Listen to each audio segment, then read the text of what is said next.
ये लो, मैंने इसमें जहर डाल दिया है, तुम खा लो। ठीक है भाभी, अगर मैं ऐसा करूँगा तो भैया को बुरा तो नहीं लगेगा ना? तुम्हारे भैया को क्यों बुरा लगेगा? उल्टा वो तो खुश हो जाएंगे। तुमको पता है ना, तुम्हारे कैंसर की दवाइयाँ इतनी महंगी है कि उसके लिए तुम्हारे भैया को दिन रात काम करना पड़ता है। तुम्हारे जाने के बाद कम से कम उनको इतनी मेहनत तो नहीं करनी पड़ेगी। बात तो आप सही बोल रही हो भाभी। बात करने में इतना टाइम वेस्ट मत करो, जल्दी से खा लो इसको। भाभी, भैया ने मेरे इलाज में बहुत पैसा खर्चा किया है। अब अगर मैं ही हिम्मत हार जाऊंगा तो मुझे लगता है उन्हें बहुत बुरा लगेगा। तुम पागल हो क्या? तुम्हें पता भी है तुम्हारे इलाज के चक्कर में तुम्हारे भैया ने गांव वाला घर बेच दिया है और अब वो इस घर को भी बेचने की सोच रहे हैं। अगर तुम जिंदा रहे ना तो तुम्हारे भैया सड़क पर आ जाएंगे। तुम चाहते हो तुम्हारे भैया सड़क पर आ जाएं? नहीं नहीं भाभी, मैं ऐसा तो बिल्कुल नहीं चाहता हूँ। मैं इसे खा ही लेता हूँ।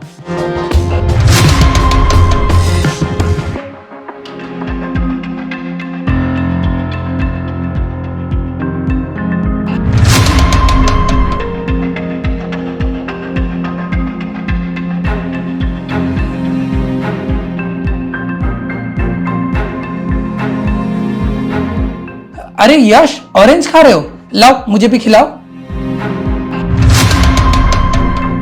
अरे नहीं नहीं, ये ऑरेंज तो यश के लिए है।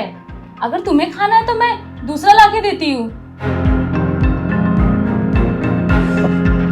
पूरा नहीं खाना है मुझे, एक ही पीस खाना है।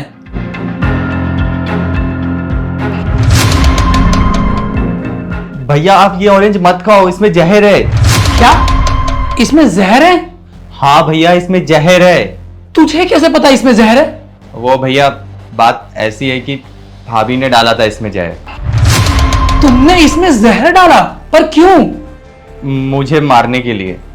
तुम्हें मारने के लिए? तुम मेरे भाई को मारना चाहती हो? तुम मेरे भाई के बारे में इतना बुरा सोचती हो? भैया, भाभी बुरा सोचकर इसमें जहर नहीं डाली थी, वो तो आपके लिए अच्छा कर रही थी। भैया, आप मेरा इलाज कराने के लिए दिन रात मेहनत करते हो। आपने गांव वाला घर भी बेच दिया, आप ये वाला भी घर बेचने वाले हो। और भाभी ने मुझसे कहा मेरा कितना भी इलाज हो जाए मैं बच नहीं पाऊंगा, तो फिर आपको बर्बाद करके इस दुनिया से जाने से अच्छा है कि मैं ऐसे ही चला जाऊं। बस इसी काम में भाभी मेरी मदद कर रही थी। अच्छा, तो तुम मेरे भाई का माइंड वॉश करके इसे जान से मारना चाहती थी? तुम ऐसा करोगी ये मैं कभी सोच भी नहीं सकता था। तो क्या करूं मैं? तुम्हारे भाई के चक्कर में तुम्हारा तो दिमाग खराब हो गया है। इसका इलाज करवाने के चक्कर में तुमने पूरा बैंक बैलेंस खाली कर दिया है, घर बेच दिया है और मुझे शॉपिंग भी करवाने नहीं लेके जाते हो। मेरे ऊपर एक रुपया भी खर्च नहीं करते हो। मैं नहीं रह सकती इतना कॉम्प्रोमाइज करके। अगर तुमको तुम्हारे भाई के लिए ही जीना था तो तुमने मुझसे शादी क्यों की? तुम्हारे भाई के इस बीमारी ने मेरा जीना हराम कर दिया है, इसलिए मैं तुम्हारे भाई को ही रास्ते से हटा रही थी। तो तुम ये चाहती हो कि मैं अपने भाई का इलाज ना करा के तुम्हें शॉपिंग कराने ले जाऊं, तुम्हें घुमाने ले जाऊं? तुम जैसी घटिया लड़की मैंने आज तक नहीं देखी। तुम इतना घटिया कैसे सोच सकती हो? मेरे भाई के साथ फ्यूचर में क्या होगा ये तो ऊपर वाले के हाथ में है, पर मैं हार आखिरी सांस तक नहीं मानूंगा। मैं इसका इलाज हर हाल में कराऊंगा। पर अब तुम मुझे मेरी लाइफ में बिल्कुल भी नहीं चाहिए। चुपचाप मेरे घर से निकल जाओ। ये क्या बोल रहे हो तुम? तुम अपने भाई के चक्कर में मुझे घर से निकाल रहे हो? हाँ, क्योंकि तुम्हारी जैसी घटिया सोच वाली लड़की के साथ मैं अपनी पूरी लाइफ नहीं निकाल सकता हूं। अगर कल को मेरी भी तबीयत खराब हुई ना तो प्रॉपर्टी के चक्कर में तुम मेरा भी इलाज नहीं करवाओगे। और तुम इतना टेंशन बिल्कुल भी मत लिया करो। आज भी मेरी डॉक्टर से बात हुई है और उन्होंने कहा है कि तुम्हारा और 2 महीने इलाज होगा और उसके बाद तुम पूरी तरह से ठीक हो जाओगे। भैया, मैं टेंशन नहीं ले रहा हूँ।